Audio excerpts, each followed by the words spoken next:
Om Shanti. Good morning. 13 तारीख के बाबा के महावाक्य हैं। बाबा ने कहा, मीठे बच्चे, अपने लक्ष्य और लक्ष्यदाता बाप को याद करो तो दैवी गुण आ जाएंगे।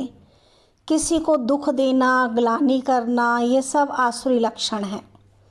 प्रश्न है, बाप का तुम बच्चों से बहुत ऊंचा प्यार है, उसकी निशानी क्या है? तो उत्तर है, बाप की जो मीठी मीठी शिक्षाएं मिलती हैं, ये शिक्षाएं देना ही उनके ऊंचे प्यार की निशानी है। बाप की पहली शिक्षा है, मीठे बच्चे, श्रीमत के बगैर कोई उल्टा सुल्टा काम नहीं करना। सेकंड पॉइंट है, तुम स्टूडेंट हो, तुम्हें अपने हाथ में कभी भी लॉ नहीं उठाना है। तुम अपने मुख से सदैव रतन निकालो, पत्थर नहीं। ओम शांति। बाप बैठ बच्चों को समझाते हैं। अब इनको लक्ष्मी नारायण तो अच्छी रीति देखते हो ना, ये एम ऑब्जेक्ट है, अर्थात तुम इस घराने के थे। कितना रात दिन का फ़र्क है, इसलिए घड़ी घड़ी इनको देखना है, हमको ऐसा बनना है। इनों की महिमा तो अच्छी रीति जानते हो, ये पॉकेट में रखने से खुशी रहेगी। अंदर में दुविधा जो रहती है वह नहीं रहनी चाहिए। इसको देह अभिमान कहा जाता है। देही अभिमानी हो, इन लक्ष्मी नारायण को देखेंगे तो समझेंगे हम ऐसे बन रहे हैं, तो ज़रूर इनको देखना पड़े। बाप समझाते हैं, तुमको ऐसा बनना है। मध्याजी भव, इनको देखो, याद करो। दृष्टांत बताते ना, उसने सोचा मैं भैंस हूँ, तो वह अपने को भैंस ही समझने लगा। कैसे दरवाजे से बाहर निकलूँ, मैं तो भैंस हूँ। उसने इसका ही चिंतन किया तो वो भैंस समझने लगा। तुम जानते हो, ये हमारा एम ऑब्जेक्ट है, हम ये बनने वाले हैं, माना देवी देवता बनने वाले। बार बार सोचो, मैं देव कुल की आत्मा हूँ, तो नेचुरल है कि हम देवता बन जाएंगे। कैसे बनेंगे? तो बाबा की याद से बनेंगे। हर एक अपने से पूछे, बरोबर हम इनको देख बाप को याद कर रहे हैं। किनको देखना है? लक्ष्मी नारायण को, एम ऑब्जेक्ट को देखना है। ये तो समझते हो कि बाबा हमको देवता बनाते हैं, तो जितना हो सके शिव बाबा की याद में रहना है। ये तो बाबा कहते हैं निरंतर याद रह नहीं सकती है, परंतु पुरुषार्थ तो करना है ना। बलग्रस्त व्यवहार का कार्य करते हुए इनको यानी लक्ष्मी नारायण को याद करेंगे तो बाप जरूर याद आएगा, और बाप को याद करेंगे तो ये जरूर याद पड़ेगा। हमको ऐसा बनना है, यही सारा दिन धुन लगी रहे तो फिर एक दो की ग्लानि कभी नहीं करेंगे। ये ऐसा है, फलाना ऐसा है, फलाना ये करता है। जो इन बातों में लग जाते हैं ना, वे ऊंच पद पा नहीं सकेंगे, ऐसे रह जाते हैं। कितना सहज करके समझाया जाता है, इनको याद करो, बाप को याद करो तो तुम ये बन ही जाएंगे। यहाँ तुम सामने बैठे हो, सभी के घर में ये लक्ष्मी नारायण का चित्र जरूर होना चाहिए। कितना एक्यूरेट चित्र है, इनको याद करेंगे तो बाबा याद आएगा। सारा दिन और बातों के बदले यही सुनाते रहो, फलाना ऐसा है, यह है। किसी की निंदा करना, इसको दुविधा कहा जाता है। तुम्हें अपनी दैवी बुद्धि बनाना है। किसी को दुख देना, ग्लानि करना, चंचलता करना, ये स्वभाव नहीं होना चाहिए। इसमें तो आधा कल्प रहे हो ना। अभी तुम बच्चों को कितनी मीठी शिक्षा मिलती है, इससे ऊंच प्यार दूसरा कोई होता ही नहीं।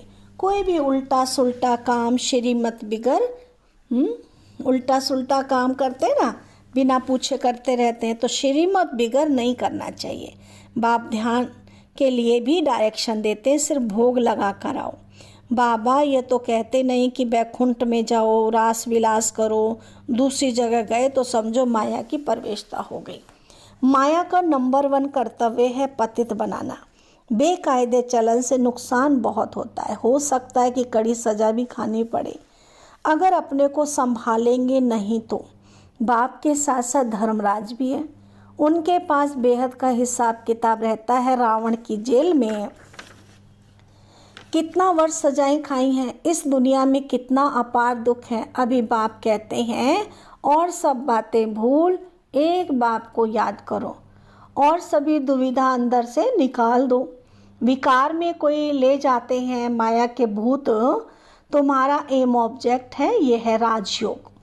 बाप को याद करने से ये वर्षा मिलेगा, तो इस धंधे में लग जाना चाहिए। बाबा की याद में, सेवा में, बाबा के काम आना चाहिए। किचड़ा सारा अंदर से निकाल देना चाहिए। माया की पराकाष्ठा भी बहुत कड़ी है, परंतु उनको उड़ाते रहना है। जितना हो सके याद की यात्रा में रहना है। अभी तो निरंतर याद हो ना सके, आखिरी निरंतर तक भी आएंगे तभी ऊंच पद पाएंगे। अगर अंदर दुविधा, खराब ख्यालात होंगे तो ऊंच पद मिल नहीं सकता। माया के वश होकर ही हार खाते हैं। तो बाप समझाते, बच्चे गंदे काम से हार मत खाओ। निंदा आदि करते तो तुम्हारी बहुत बुरी गति हो गई है। अभी सदगति होती है तो बुरे कर्म मत करो। बाबा देखते हैं माया ने गले तक हप कर लिया है, पता भी नहीं पड़ता। खुद समझते हम बहुत अच्छा चल रहे हैं, परंतु नहीं। बाप समझाते हैं मनसा वाचा कर्मणा, मुख से रतन ही निकलने चाहिए। गंदी बातें करना पत्थर है। अभी तुम पत्थर से पारस बनते हो, तो मुख से कभी पत्थर नहीं निकलने चाहिए।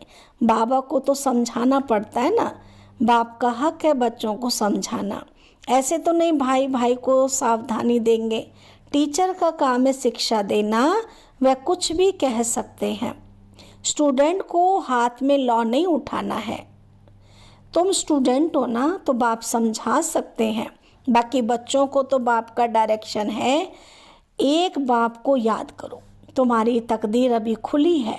श्रीमत पर ना चलने से तुम्हारी तकदीर बिगड़ पड़ेगी, फिर बहुत पछताना पड़ेगा।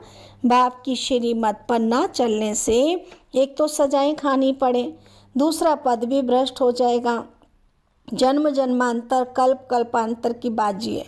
तो बाप आकर पढ़ाते हैं तो बुद्धि में रहना चाहिए, बाबा हमारा टीचर है। उनसे ये नई नॉलेज मिलती है कि अपने को आत्मा समझो। आत्माएं और परमात्मा का मेला कहा जाता है ना। 5000 वर्ष बाद मिलेंगे। इसमें जितना वर्षा लेना चाहो ले सकते हो, नहीं तो बहुत बहुत पछताएंगे, रोएंगे। सब साक्षात्कार हो जाएगा। स्कूल में बच्चे ट्रांसफ़र होते हैं तो पिछाड़ी में बैठने वालों को भी सभी देखते हैं। यहाँ भी ट्रांसफ़र होते हैं, तुम जानते हो। यहाँ शरीर छोड़कर फिर जाए सतयुग में प्रिंस के कॉलेज में भाषा सीखेंगे। वहाँ की भाषा तो सभी को पढ़नी पड़ती है, मदर लैंग्वेज है ना। बहुतों में पूरा ज्ञान नहीं है, फिर पढ़ते भी नहीं रेगुलर। 1-2 बार मिस किया तो आदत पड़ जाती है। कौन सी आदत पड़ जाती है? मिस करने की आदत पड़ जाती है। मिस करने की आदत पड़ जाती है। संग है माया के मुरीद का, शिव बाबा के मुरीद थोड़ी है, बाकी सब माया के मुरीद हैं। तुम शिव बाबा के मुरीद बनते हो तो माया सहन नहीं कर सकती। जब तुम बाबा को याद करते हो, माया पे कुर्बान, शिव बाबा पे कुर्बान जाते हो, तो माया देख नहीं सकती, सहन नहीं कर सकती। इसलिए अपनी बहुत बहुत संभाल करनी चाहिए। छी गंदे मनुष्यों से बड़ी संभाल रखनी है। हंस और बगुले होते हैं ना, बाबा ने रात को भी शिक्षा दी थी। सारा दिन कोई ना कोई की निंदा करना, परचिंतन करना, इनको कोई दैवी गुण नहीं कहा जाता। देवताएं ऐसा काम नहीं करते। बाप कहते हैं बाप और वर्षे को याद करो, फिर भी निंदा करते रहते हैं। निंदा तो जन्म जन्मांतर करते आए हो, दुविधा अंदर रहती ही है। ये भी अंदर मारा मारी है, मुफ्त अपना खून करते हैं, बहुतों को घाटा डालते हैं, फलाना ऐसा है।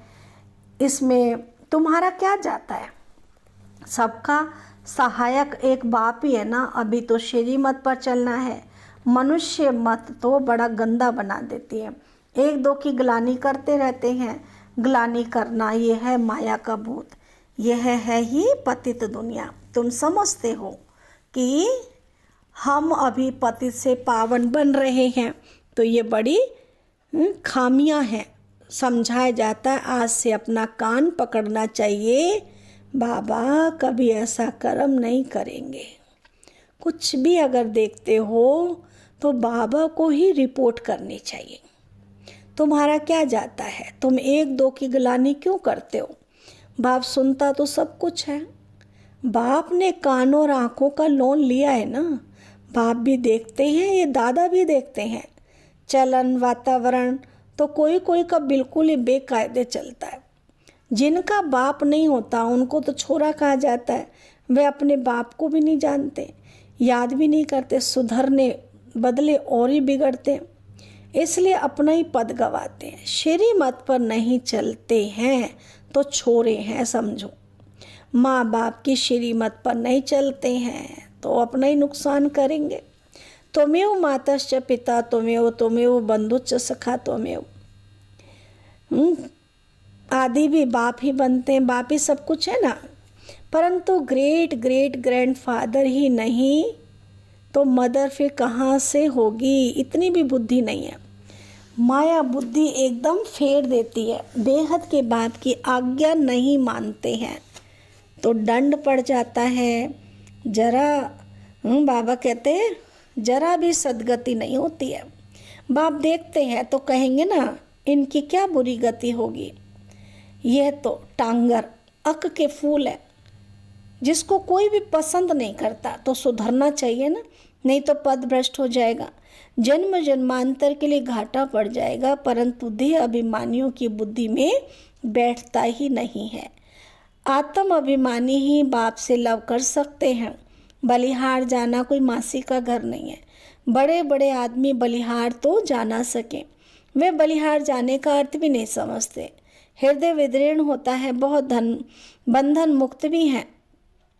बच्चा आदि कुछ भी नहीं है, कहते हैं बाबा आप ही हमारे सब कुछ हो, ऐसे मुख से कहते हैं परंतु सच नहीं। बाप से भी झूठ बोल देते हैं। बलिहार गए तो अपना ममत्व निकाल देना चाहिए ना। अभी तो पिछाड़ी है तो श्रीमत पर चलना पड़े, मिल्कियत आदि से भी ममत्व निकल जाए। बहुत है ऐसे बंधन मुक्त। शिव बाबा को अपना बनाया, अडॉप्ट करते ना, ये हमारा बाप टीचर सतगुरु है, हम उनको अपना बनाते हैं उनकी पूरी मिल्कियत लेने के लिए। जो बच्चे बन गए वे घराने में जरूर आते हैं, परंतु फिर उसमें पद कितने दास दासियाँ हैं, एक दो पर हुक्म चलाते हैं। दासियों में भी नंबरवार बनते हैं। रॉयल घराने में बाहर के दास दासियाँ तो नहीं आएंगे ना। जो बाप के बने हैं उनको बनना है। ऐसे ऐसे बच्चे हैं जिनमें पाई का भी अक्ल नहीं है। बाबा ऐसे तो कहते नहीं कि मम्मा को याद करो व मेरे रथ को याद करो।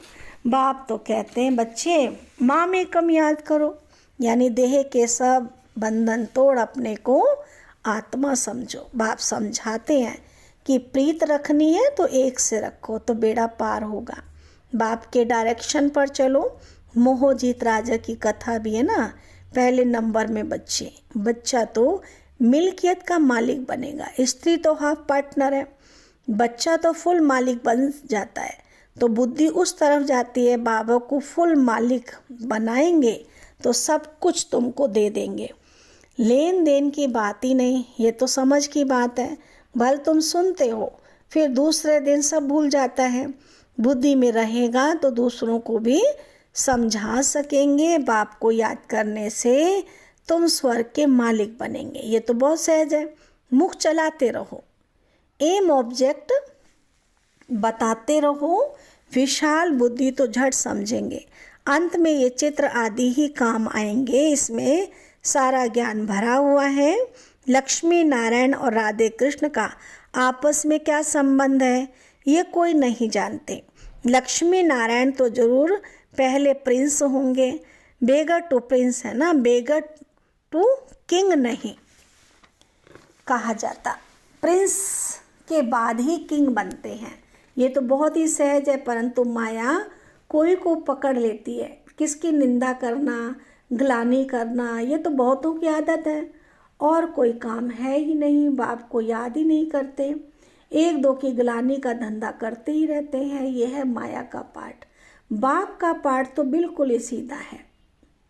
पिछाड़ी में ये सन्यासी आदि जागेंगे, कहेंगे ज्ञान है तो इन बीके में है। कुमार कुमारियां तो पवित्र होते हैं, प्रजापिता ब्रह्मा के बच्चे हैं, हमारे में कोई खराब ख्याल भी नहीं आना चाहिए। बहुतों को अभी भी खराब ख्यालात आते हैं, फिर इसकी सज़ा भी बहुत कड़ी है। तो बाप समझाते तो बहुत हैं, अगर कुछ चाल तुम्हारी फिर खराब देखी तो यहाँ रह नहीं सकेंगे, थोड़ी सज़ा भी देनी होती है। तुम लायक नहीं हो, बाप को ठगते हो, तुम बाप को याद नहीं कर सकेंगे, अवस्था सारी गिर जाती है। अवस्था गिरना ही सजा है। श्रीमत पर ना चलने से अपना पद भ्रष्ट कर देते हैं। बाप के डायरेक्शन पर ना चलने से और ही भूत की प्रवेशता होती है। बाबा को तो कभी कभी ख्याल आता है कहीं बहुत कड़ी और बड़ी सजाएं अभी भी शुरू ना हो जाएं। सजाएं भी बहुत गुप्त होती हैं, कहीं कड़ी पीड़ा ना आ जाए। बहुत गिरते हैं, सजा खाते हैं। बाप तो सब इशारे में समझाते रहते हैं। अपनी तकदीर को लकीर बहुत लगाते हैं, इसलिए बाप खबरदार करते रहते हैं, अभी गफलत करने का समय नहीं है, अपने को सुधारो, अंत घड़ी में कोई देरी नहीं है। अच्छा, मीठे मीठे सिक्किल दे बच्चों प्रति माता पिता बाप दादा का याद प्यार और गुड मॉर्निंग। रूहानी बाप की रूहानी बच्चों को नमस्ते। हम रूहानी बच्चों की रूहानी बाबा को नमस्ते। धारणा के लिए मुख्य सार है, कोई भी बेकायदे श्रीमत के विरुद्ध चलन नहीं चलनी है, स्वयं को स्वयं ही सुधारना है, छी गंदे मनुष्यों से अपनी संभाल करनी है। सेकंड पॉइंट है, बंधन मुक्त है तो पूरा पूरा बलिहार जाना है, अपना ममत्व निकाल देना है, कभी भी किसी की निंदा व परचिंतन नहीं करना है, गंदे खराब ख्यालात से स्वयं को मुक्त रखना है। वरदान बाबा ने दिया, समर्थ स्थिति का स्विच ऑन कर, व्यर्थ के अंधकार को समाप्त करने वाले अव्यक्त फरिश्ता भव। डिटेल है, जैसे स्थूल लाइट का स्विच ऑन करने से अंधकार समाप्त हो जाता है, ऐसे समर्थ स्थिति है स्विच। इस स्विच को ऑन करो तो व्यर्थ का अंधकार समाप्त हो जाएगा। एक एक व्यर्थ संकल्प को समाप्त करने की मेहनत से छूट जाएंगे। जब स्थिति समर्थ होगी तो महादानी वरदानी बन जाएंगे, क्योंकि दाता का अर्थ ही है समर्थ। समर्थ ही दे सकता है, और जहाँ समर्थ है वहाँ व्यर्थ खत्म हो जाता है। तो यही अव्यक्त फरिश्तों का श्रेष्ठ कार्य है।